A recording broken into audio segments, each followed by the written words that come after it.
welcome to the first solution provider session of the day. As I mentioned during the kickoff with Ventana Research, we wanted to provide you a wide array of approaches to revenue intelligence, from full funnel pipeline inspection and optimization to opportunity-centric and, of course, forecasting. With that, I'm very excited to present to you the founder, CEO, and head of product at Funnelcast. That's Bill Cantor and Bryan Lewis. Bill, take it away. The stage is yours. Hey, Ray, thanks very much. It's great to be here today. I appreciate everybody on the West Coast getting up early to watch us. Let me introduce ourselves briefly. I'm Bill. My partner, Bryan, is here. You should be seeing my screen. That's a picture of Bryan. He's the handsome-looking one. So we are the founders of Funnelcast, and Funnelcast helps B2B sellers forecast and sell more. And the way we do this is by modeling their sales processes. And we've kind of done that a lot. Building so many models for so many companies for so long, we've learned a lot about how to forecast and plan for B2B sellers. And those lessons learned are boiled down into very simple concepts that anyone here can use to help their business become more predictable and productive. Of course, we have software, and our software applies those simple concepts, making not only it simple, but making it easy for anyone to use directly.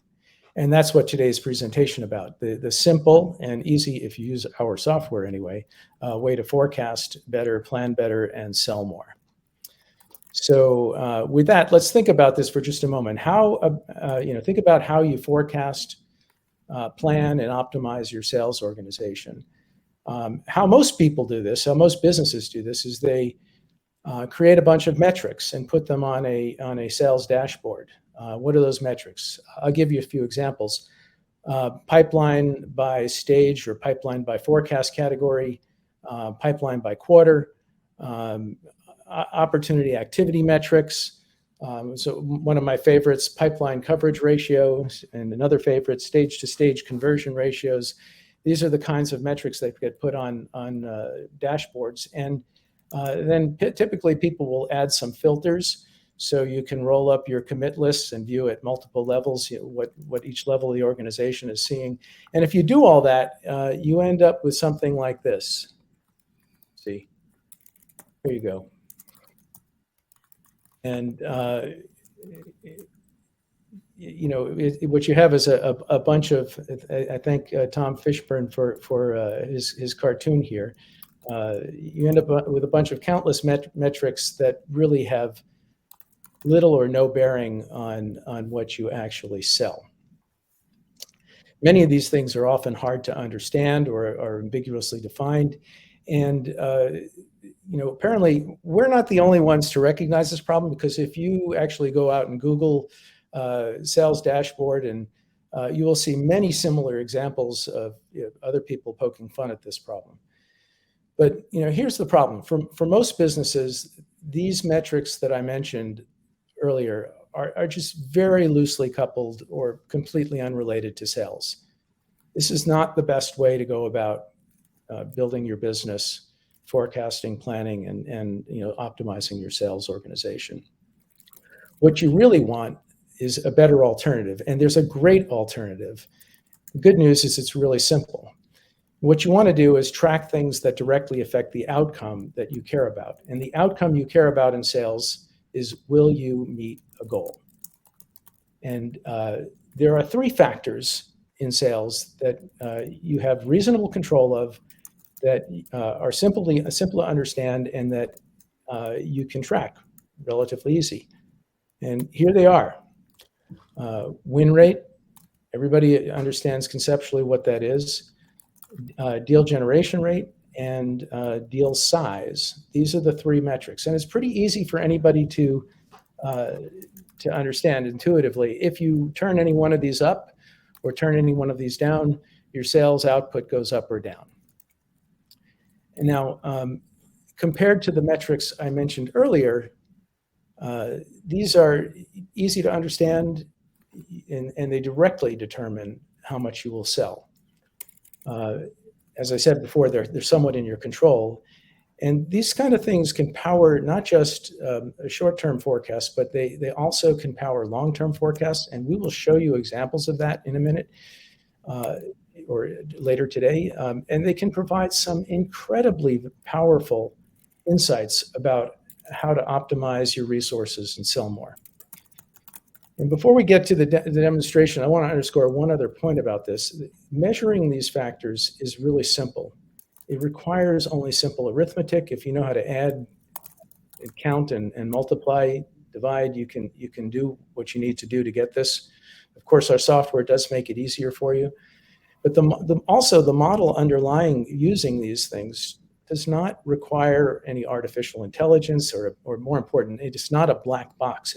It's totally exposing to you what's going on, so you can understand the effect of each of these knobs on your business intuitively and transparently. And finally, this model, this approach that this alternative we're suggesting you use, it relies on very minimal data that your CRM system is already recording for you. So as a result of that, you're ready to rock and roll right away. The models are also less susceptible to data hygiene problems because it's only based on data that's automatically recorded. So basically, that's it. It's simple, it's intuitive, and if you use our software, it's easy. And with that in mind, I'm going to stop sharing, and I'm going to turn it over to my partner, Bryan, who will show you what it looks like in practice. Hey, Bill and Bryan, before we get to the demo, Sure. DJ's got a question out there, and it's very similar to the question I asked you when we first discussed you being part of the showcase. And that is, how does Funnelcast differentiate or compare to what Salesforce does and then what Clary does? So those are two bigger names. What makes you unique and different that we're going to see next? Bryan, you want to take that? Go ahead, Bill, because I'm going to be talking for quite a while showing the demo. So why don't you answer that one? Well, Salesforce gives you basic good reporting, and there's nothing wrong with that. And Clary is basically a bunch of dashboard components that are similar to the things that I mentioned earlier.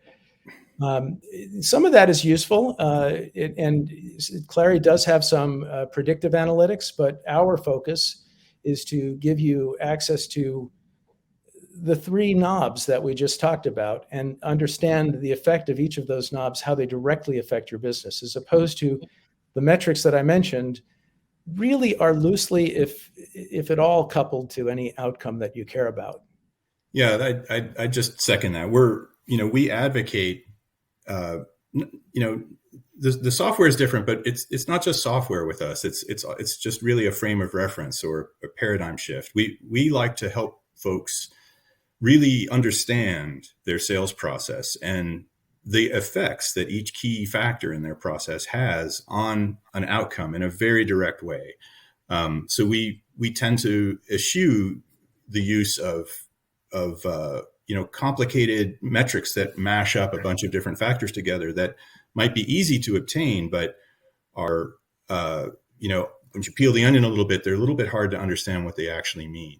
And so we'll show you some examples of that, in a very direct way. And let me just say, I don't want to knock, other clients. I mean, I think why Salesforce is great because they really changed the game. They're a database. It's a tremendous data warehouse for CRM data, and you can use those data to great effect.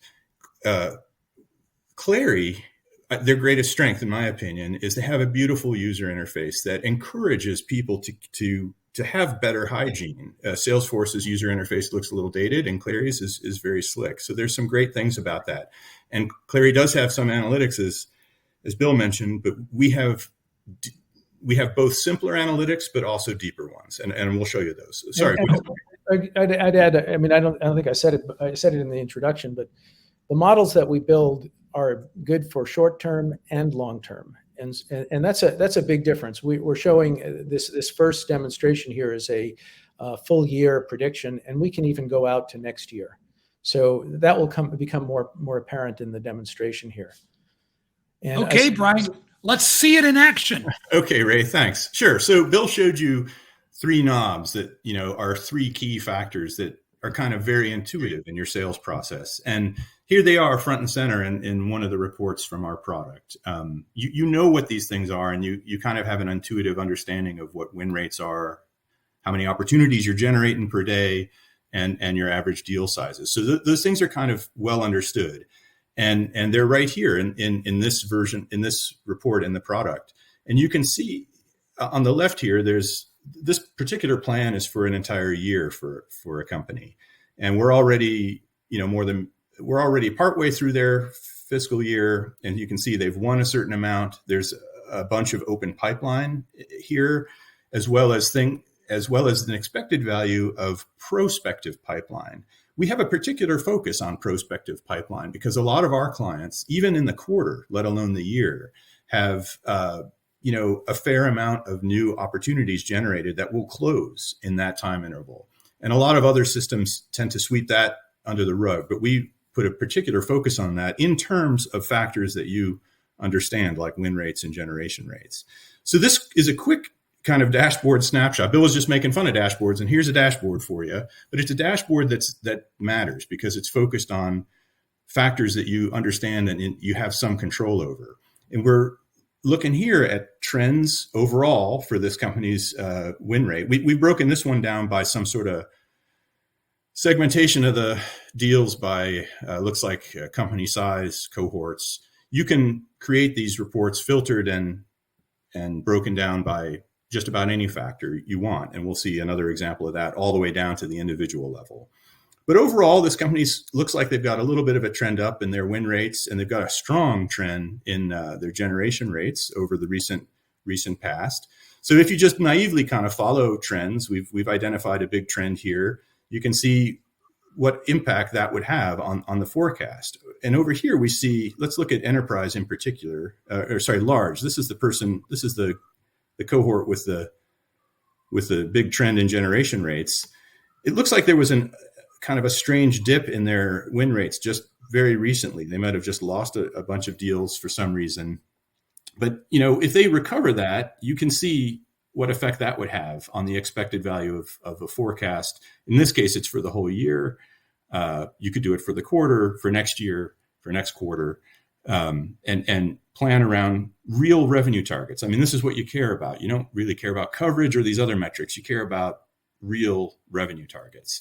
And so we like to address those questions very directly in terms of factors that you understand.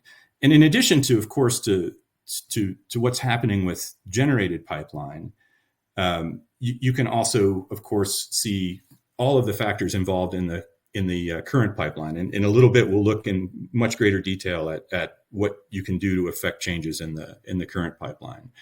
But just to give you one quick alternative view of this same kind of analysis, here it is all the way filtered down to an individual. So here's a person named Bauer, and we're looking at the statistics, a plan for the year for this person. When you filter all the way down to an individual, then you're looking basically at a quota calculating machine, right? You're seeing, is a quota reasonable? Is it attainable? Can I do better? And if I need to do better, what do I need to do to make a given number? And here we see again, Bauer has got a lot of quite a bit of a trend in new opportunities coming in. So we can follow those trends or even change them however we want. He or she is generating about one new opportunity every 5 days right now. That's what's coming in. And these, of course, can be filtered on just all new opportunities, sales accepted new opportunities. They can be graduated based on criteria. Those are just details, really. Bauer has a pretty high win rate, and we'll talk a lot about win rates in a moment. But you can see there's some comparison. When you filter down to individuals, you get comparison statistics to their peers.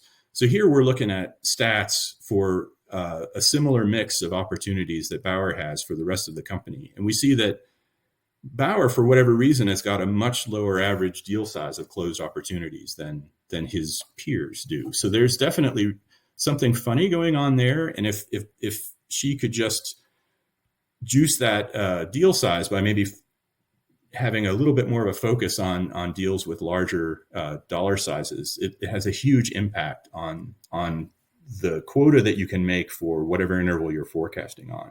And we'll see a lot more about that in just a moment. But we can also, I also mentioned win rates. And, so, I mean, what we want to convey here before I get into the win rates is that this is all super basic and incredibly direct. We like to model the sales process in terms that you can understand and measure the influence of each factor on in terms of what's going to happen or what's expected to happen in the process. And you wonder, I mean, I wonder often, looking at this from a clean slate, like, why doesn't everybody do it this way? It's very straightforward, right? You've got generation, win rates, and deal sizes. Those are three big factors. You also have some pipeline statistics, but really that's about the whole process there. So it's a bit of a mystery to me why this focusing on an approach like this isn't more widespread. And Bill and I discuss this a lot also with our clients. And I think that our consensus is the reason this approach isn't more widely used primarily boils down to the win rate part of it, because although win rates are very intuitive and they seem very straightforward, when you think about them a little bit, there are a lot of subtleties under the hood that you need to deal with to get them right. And they're often not got right. So because of that, I want to step back. And because I used to be a teacher, I frequently am still a teacher periodically. Let's just think briefly about win rates and how one very productive way to think about them in terms of the sales process. So let's say you have a deal and its win rate, you think its win rate is 50%. So what does that mean, right? What does a win rate mean? Well, based on similar deals in the past, 50% of them were won. That's one way to interpret it, right? And the thing is the way that number is usually estimated, that 50%, it's based on the chance that deal will eventually be won over all time, right? That's usually how it's computed. But in fact, the chance that it'll be won ever is probably a lot different than the chance that it will have been won by, say, tomorrow. And that's different from the chance it will have been won by next month or next quarter. So just giving it a little bit of thought, you realize that win rate isn't a single number, but it's really a curve that depends on how long the opportunity's been around. So win rate is a curve that depends on time. It's not just a single number. So when you see a number bandied about like 50%, you have to always ask yourself, does that mean the chance of it being won is 50%, tomorrow or at the end of the quarter or next year? And that part matters. And once you get into that mode of thinking, you can construct curves like this, not just for new opportunities, but you can break down new opportunities by business segment. You can create win rate curves for each stage and all the way down to each individual. And under the hood, that's part of the way that Funnelcast operates. So here's a different report from the system that shows some win rates for a given company, broken down again by, deal size segments. So enterprise deals, large deals, and small deals. And we see that. So what do these curves mean? Well, the kind of pink maroon colored curve here at the top looks like the small business deals, and they have a really high chance of being won. Like after 100 days, they've got about almost a 30% chance of closing, whereas an enterprise deal is less than 10% chance at the same period of time. And so, over time, these things evolve, and you have to think about the timing of how opportunities are introduced to see what's going to happen with them. Hey, Bryan? Yeah. I want to ask a question here. Please. I'm a little surprised by this win rate curve, because I would think over time, because the opportunity is right on active, you'd start to see degradation after 300, 450 days. Yes, that's a great question. This is a great question. So, in fact, we are seeing degradation. Notice the slope of this curve. It comes up very quickly, right? So in the first 50 days, you've already achieved a 20% chance that something's going to be won. In the remaining 2 years, there's only another 15% additional chance that it will be won, right? So you're getting in, once these curves start to flatten out, by the time you've got to 200 days, there's very little, almost all the opportunities that are going to be won out of this segment will have been won by 200 days. There's very few that go on beyond that are going to be won. The key thing you're thinking in terms of kind of the derivative of this curve, right? And we're showing the actual this is a cumulative figure here. Yeah, it's a cumulative figure. So that's a great question, because when these curves start to flatten out, it tells you something, right? It tells you there's, if you've got a deal running and you're in the flat part of this curve, you might be in trouble, right? Because there's a vanishingly small increasing likelihood that it's going to close in the future. So when you want deals to move on to advance, and again, you can compute these curves not just to be time to one, but time to advance to higher stages. And we'll show you an example of that in a little bit. And the great thing there is it gives you kind of a clock, like, all right, this is the sweet spot here of when historically, this is not AI, right? This is just looking at what happened in your existing data. And it doesn't even need that much data. That's the cool thing about it. Historically, based on similar deals in the past in this enterprise, this is the sweet spot of when they were closed, right? Once you get out here, that deal's in trouble. And it's in trouble either because it's going to be lost, or somebody realized it was lost long ago and they forgot to update it in Salesforce and there's a hygiene problem. But somewhere there's a problem there. So these curves they look real simple, but they give you a tremendous amount of insight into what's going on in the process, coupled with other factors too. And you can do all kinds of cool stuff. Like you can weight these curves by deal size. If you weight them, now they're the same curves here. They've just been multiplied by the average deal size for each segment.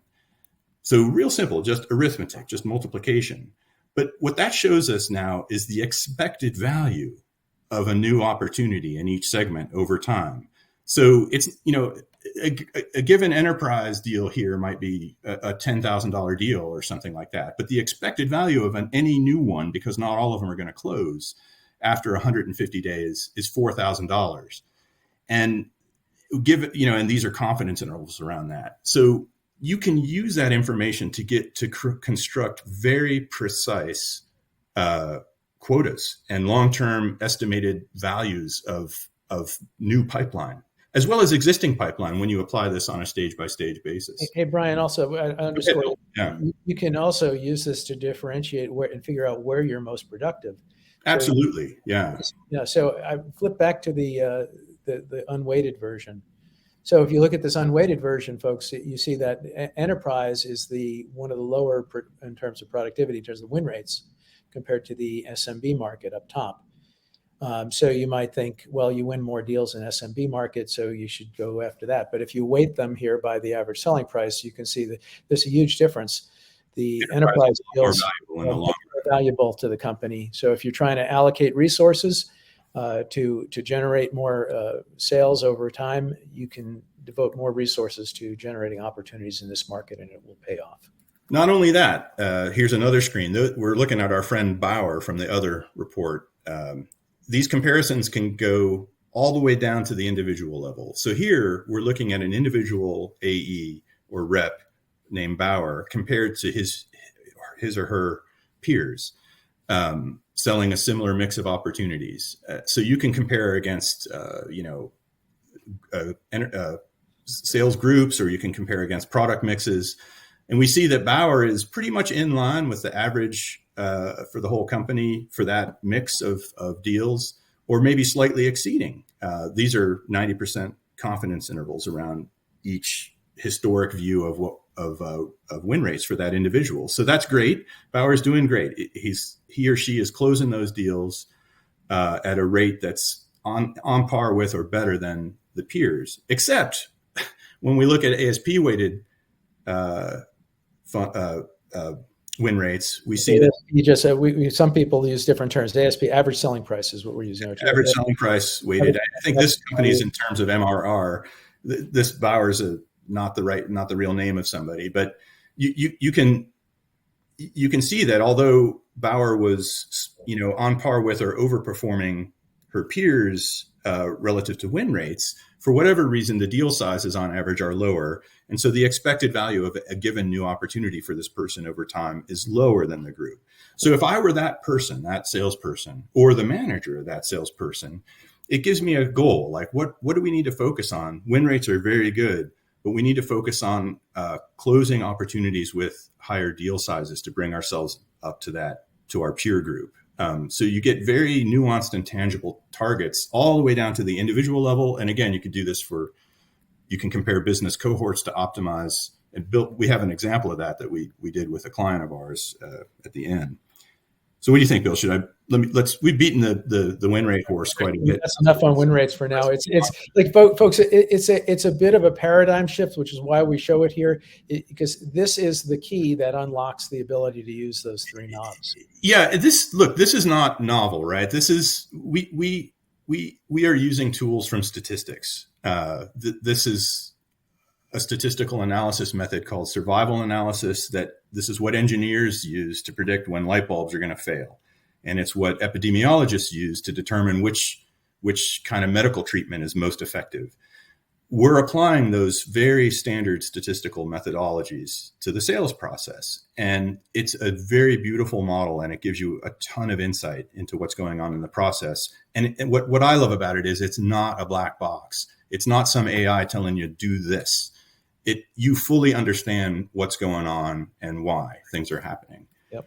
And so in addition to all of the kind of, curves associated with, let me just show you very briefly.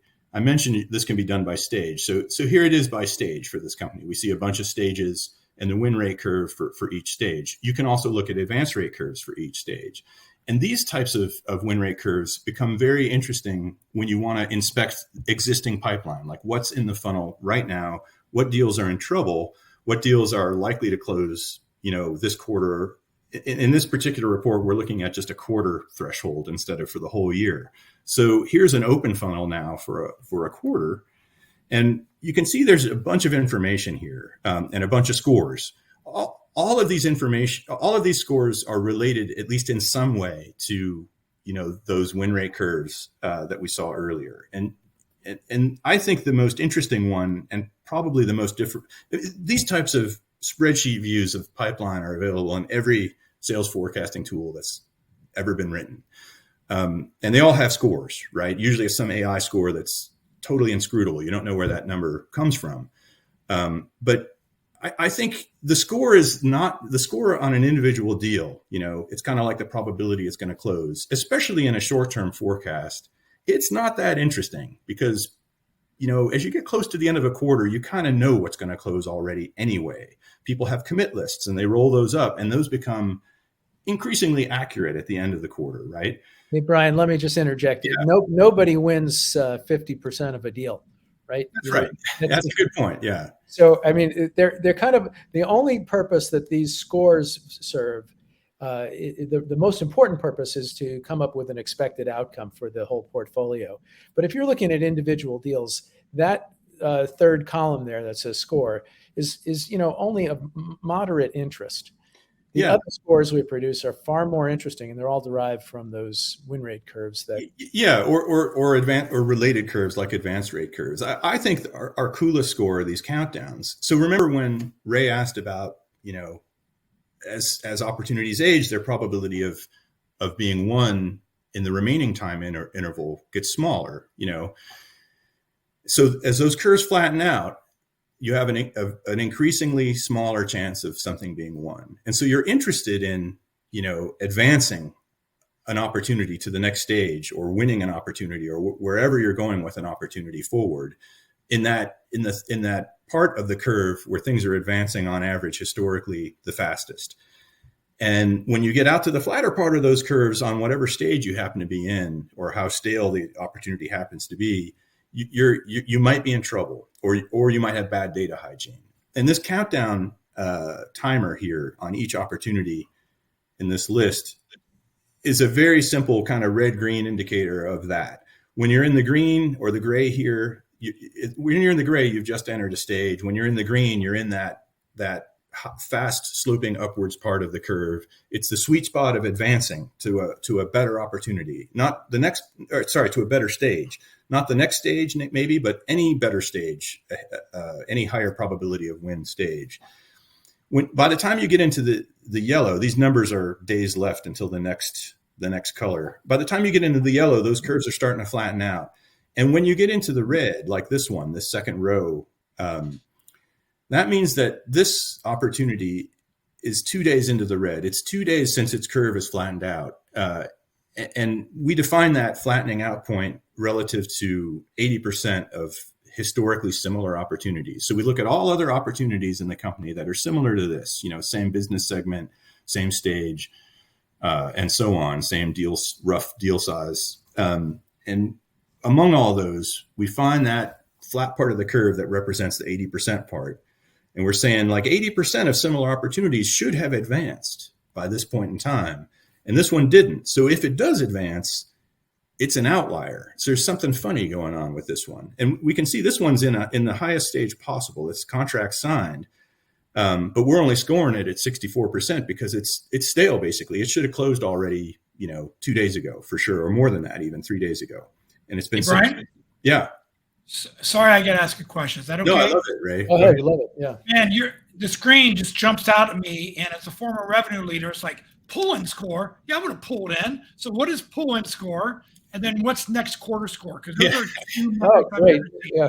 Yeah, we got all these crazy scores, right? So, as you get towards the end of a quarter, especially in shorter term forecasts, like pull-in score has no meaning in a year-long forecast. But when you're in a quarter, and especially as you get towards the end of the quarter, if you're short, if this number up here, if we're looking at this at a quarterly view, and you see the same table down below here, if we're looking at this in a quarterly view and we're way below the number that we need for the quarter, we're going to be looking for what deals can we advance? Should we be advancing that are going to give us the most bang for the buck?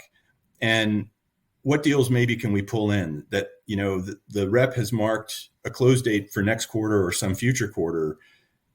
So let's see what we can pull in. So if you filter this on pull-in score, if I can find it, where is it? Potential. It's not showing the pick list. There we go. There's a pick list of presets there for. I just filtered it. Yeah, there's a million presets here, and I just filtered on potential pull-in score here. So now it's sorting this by. So this is a pretty small opportunity, $4,000, but this Wyatt Highways here. Is a large for this company. 40,000 is a very large opportunity. It's MRRs, so that's a big deal. It's a big deal. So, and if we were to be able to pull that in now at the current stage it's in, and the current, how long it's been in that stage, and all the other information about it, that would, that has. It's not the best probability of closing this quarter, but it has a 1 in 5 chance of closing this quarter. And you can go on down the list. At this particular point in time, we're actually very near the end of the quarter here. There's not a lot of pull-in opportunities for this company, but sometimes you see one that is, oftentimes at our clients, we'll see people aren't sure that something's going to close. There's no impediment for it to closing, but they don't think it'll close this quarter, so they'll mark it to close the first week of the following quarter. And those are Look, you already know that, right? I mean, like you don't need us to tell you that, right? But what these scores, look, all of these scores, you have an intuition about why they are what they are, right? Even these red deals here, like that. If I go back to this guy that's in the red, sure, this opportunity should have advanced days ago. Why didn't it? There's a story behind that. There is a reason it didn't do it. This is just flat. This is just at a given company, you might have dozens or hundreds of opportunities in a funnel, right? And we don't want to show you all of the information. We want to flag things that are important to you, things that are outliers, or things that might be able to help you in the maximum way they can. And everything else, we don't want you to be bothered by that noise, right? That stuff's going to happen the way it's going to happen. But the things that are potentially good upside things like pull-ins, or potentially bad things like overrunning a countdown, those are definitely things that you need to be alerted to. And so, and again, the rep and maybe their RVP or whatever, they know the story behind it. Behind each one. So there's always a story behind each one, or sometimes people just forget to update things, right? And that could be another, this can help identify hygiene problems. But Frank, can you pivot over to next quarter score? Because I might be looking at it, and if the pull win is only 3%, what's next quarter score mean? So next quarter score is the probability. So the pull-in score is the probability. If I pull this Fulton Retail in this quarter, we're saying it's got a 37% chance or so of closing. And again, you have to take these scores with a grain of salt, right? But I mean, there's based on its stage and everything that's going on with that opportunity. If you were to pull that in now and have it close by the end of this quarter, we're saying it's going to have a chance of about 30% or 1 in 3 chance of closing or so this quarter. However, we think it's got a 70% chance of closing by the end of next quarter, Ray. That's what this next. So this is kind of like residual pipeline for the next quarter, and this is, again, this is. It's kind of interesting to add this up. If you're really interested in what residual pipeline you have for the following quarter, it was kind of a request from a client of ours. But honestly, if you go back to something like this, where you can set a goal for an arbitrary time period, things like looking at the specific amount of, you're going to get that pipeline for next quarter in this part of the donut, and you'll see every deal down there. So, we have multiple ways for you to view that. So in other words, if you have a goal for next quarter, we have a next quarter plan for you. You can type in a goal and it'll show you what you need to do to make that goal. Whereas here, it just shows you what residual pipeline you have if you add this spreadsheet up, and then you have to figure out what you need to do. So, which some people like to do. Like we give you the information to you in every way you want. But in my opinion, doing it this way is the most effective way, right? You can see exactly what deals in the pipeline are going to have the biggest impact for whatever time horizon you're looking at. And in addition to that, you can plan around these knobs for a new pipeline that's going to come in between now and the end of the time horizon to see how to make a quarter. So, these are this is the detailed view of just that pipeline for a quarter. The next quarter score, the advanced score is really cool. This thing, there's too many scores, right? The advanced score is showing us, let's take one that's interesting, like this one, this con housewares and specialties. So right now we're giving this about a 50-50 chance of closing this quarter. If you were to advance this to the next stage, it would have almost a certain chance of closing this quarter. So this is kind of a what if, like if you look at the advanced score weighted by amount, it really shows you the impact of, okay, if I advance this opportunity, if I can really get on this opportunity and move it along in its stage progression, how does that improve my chances for the quarter? And on any given one, any one opportunity, you have to think of it in terms of odds. Like, this is a 50-50 chance, or here it's going to be a 9 out of 10 chance of closing if I advance it. But when you look at lots of opportunities together, like here there's 24, and you add up those expected amounts, you get a pretty accurate view for a what if on the pipeline. And again, you can do that on the pipeline side, or you can do that on the prospective pipeline side. Like these knobs are affecting things that aren't in the pipeline yet. So, those are two sides of a coin for making a number for a given quarter. I don't know, Bill, do you want to add anything there? No, I think I'm sorry. Oh, I thought I was talking on mute there. No, you're here. I can hear you. I know. I thought I was on mute because I was trying to respond to somebody's question here. Sorry. Go ahead. Sorry if I was typing in people's ears. I mean, these pull-in scores and next quarter scores, these are all or advanced scores. These are really important for. Ray understood it. I saw him nodding when you said, you're running short, you're looking for opportunities, or you want to selectively pick out opportunities that you think are really important. What if we can advance this from proposal to negotiation? How does the forecast change? And you can do that not quite yet in this version of the product, but coming soon, we'll have check boxes you can add, and you can see the effect on each opportunity.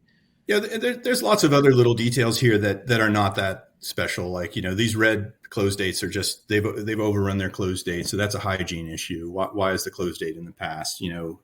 We try to nudge people without harping on them, like to keep data up to date as much as they can. But because of the nature of the way we model the sales process, or we help you model it, actually, we definitely want you to understand it.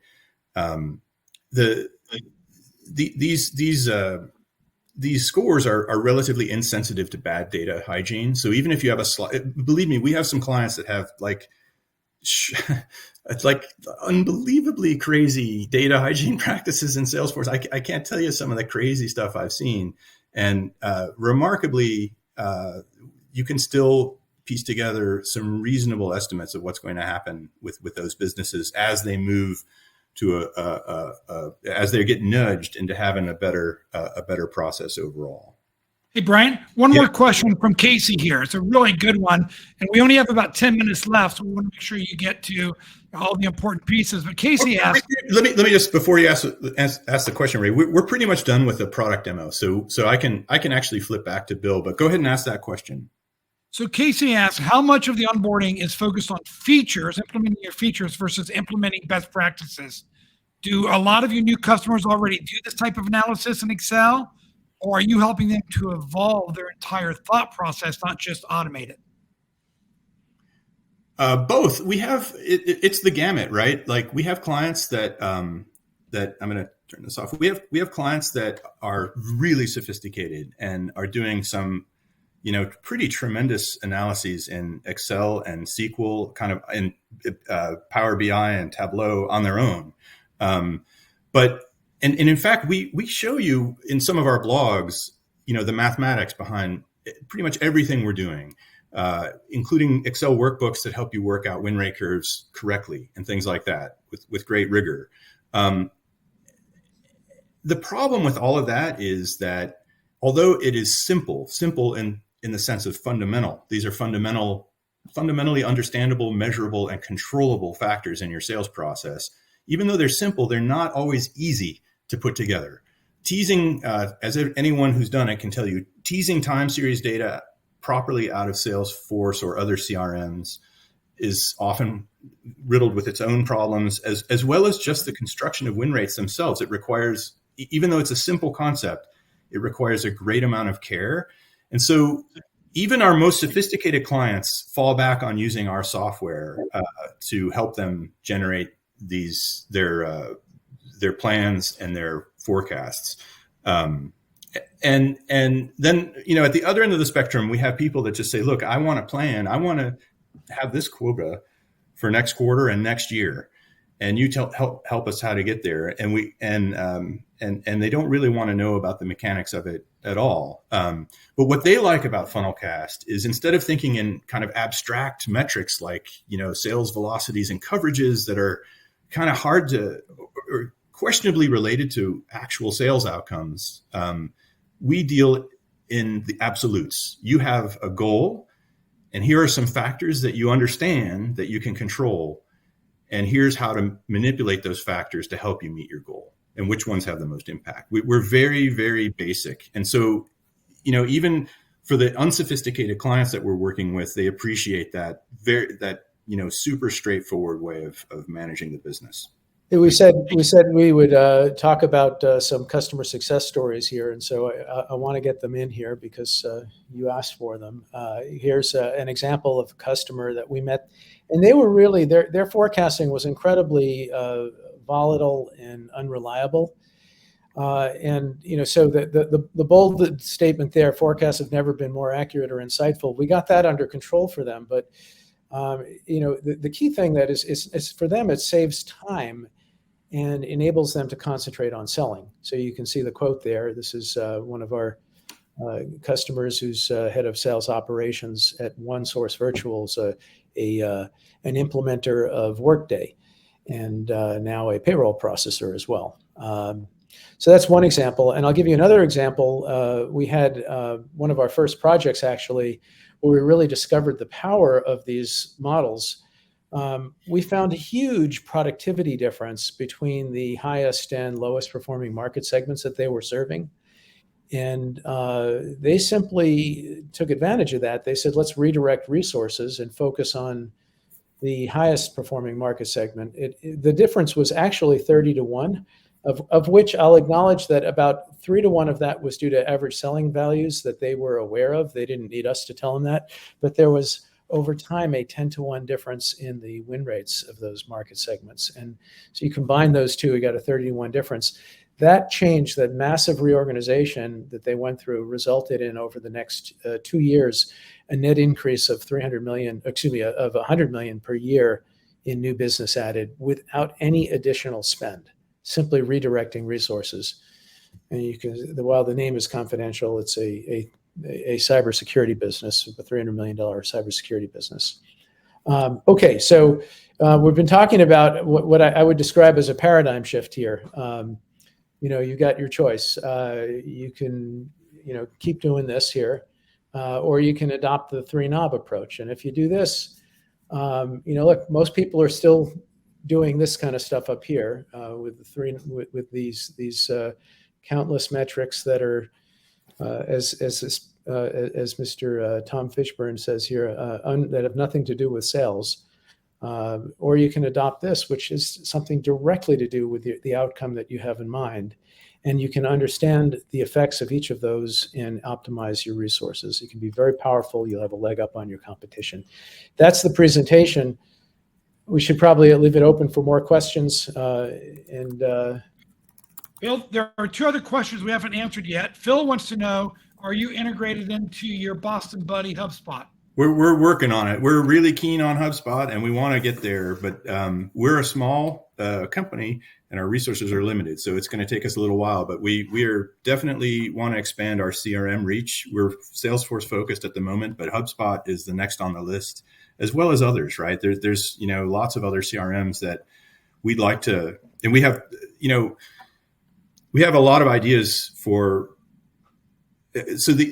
working on even people with very basic data collection and CRM practices. So HubSpot can be pretty sophisticated, but even below HubSpot, we're interested in, we have some plans to augment existing companies' data with our historic knowledge of their business segments. So we're actually going to be, applying using what we've learned from other companies in similar business segments to help them get started. And HubSpot is, we're very interested in it, but we're a small company. If you're interested in that, there's probably a way we can get you set up now. So contact us, and we will see what we can do for you to get you set up on a. Don't overpromise. It won't be API connected. I promise you that.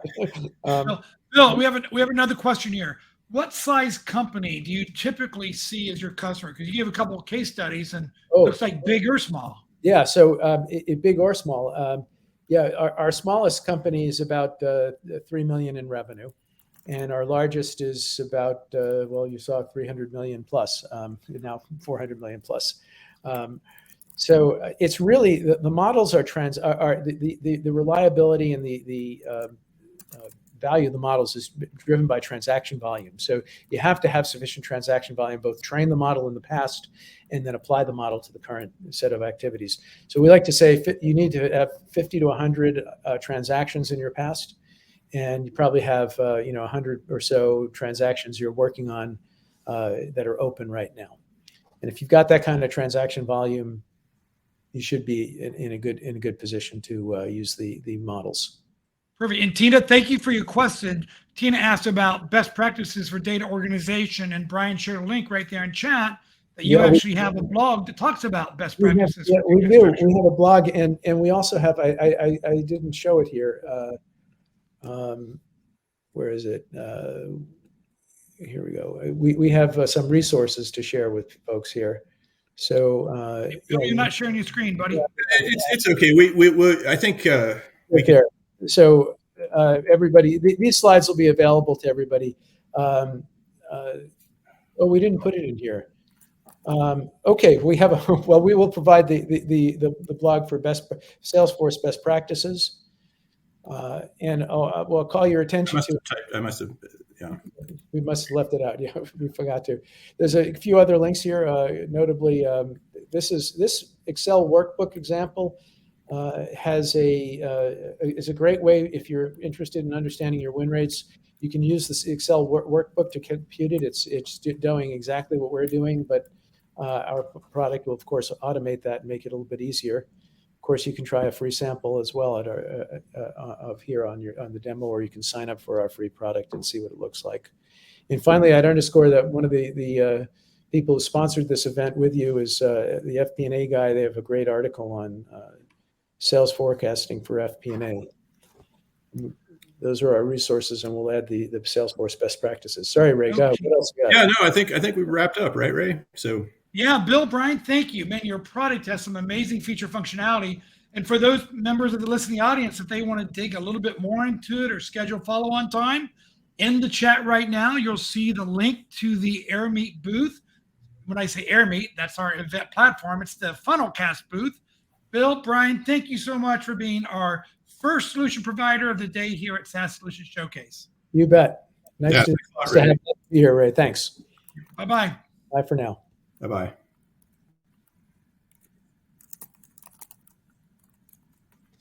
All right, let's get in our, how do we get into our... Thank you for joining the SaaS Solution Showcase. If you'd like to learn more about SaaS metrics, consider subscribing to the Metrics That Measure Up podcast.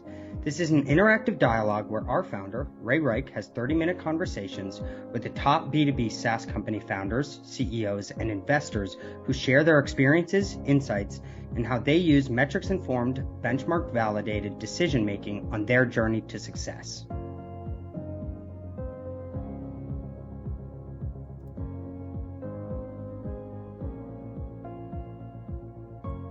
Where do all the top industry thought leaders on SaaS metrics and benchmarks gather to share their experience, insights, and expertise?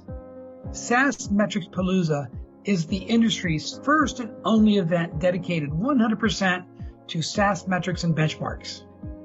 The first Palooza was held in October of 2022 and will be returning on October 10th through 12th, 2023. This is a can't-miss event for anyone who is interested and passionate about SaaS metrics. You hear from leading thought leaders, including Byron Dieter, one of the fathers of SaaS metrics and Bessemer Ventures, Dave Kellogg, one of the most insightful and authoritative voices on SaaS metrics, Alex Clayton, general partner at Meritech Capital, Mark Roberge, founder of the Stage 2 Capital and author of the Sales Acceleration Formula, Bruce Jekyll, one of the founding fathers not only of AI, but also the Wayback Machine and the Internet Archive, plus 20 other world-class speakers. We would love to see you at SaaS Metrics Palooza 2023. If you would like to see how your company's SaaS metrics measure up against your company peers, visit SaaSKPIBenchmarks.com to see benchmarks gathered from 13,500 SaaS companies across 15 different categories, including customer success, sales enablement, forecast management, pipeline performance, account-based programs, product-led growth, and SaaS performance metrics that are all relevant to your specific stage of development, target customer, and go-to-market motion.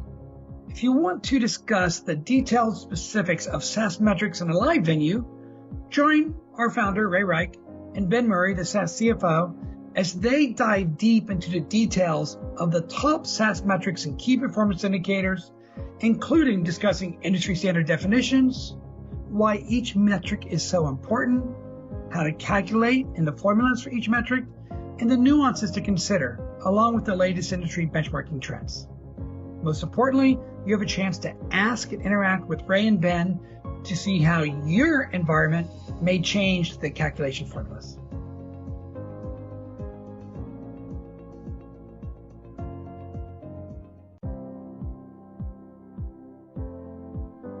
Join other SaaS leaders on SaaS Talk, a weekly 20-minute podcast co-hosted by the Metrics brothers, Dave Cat Kellogg and Ray Growth Rike. Dave and Ray will discuss a wide variety of SaaS topics centered on optimizing and measuring revenue growth efficiency across the entire customer journey, including customer acquisition, customer retention, and customer expansion. As a bonus on every episode, the Metrics brothers will field questions directly from the audience regarding their real-world challenges that they, as SaaS executives, are facing. Whether you're a C-suite executive, first-time B2B SaaS entrepreneur, or just SaaS curious, tune into SaaS Talk on all major podcast platforms to keep your fingers on the pulse of the always evolving B2B SaaS industry.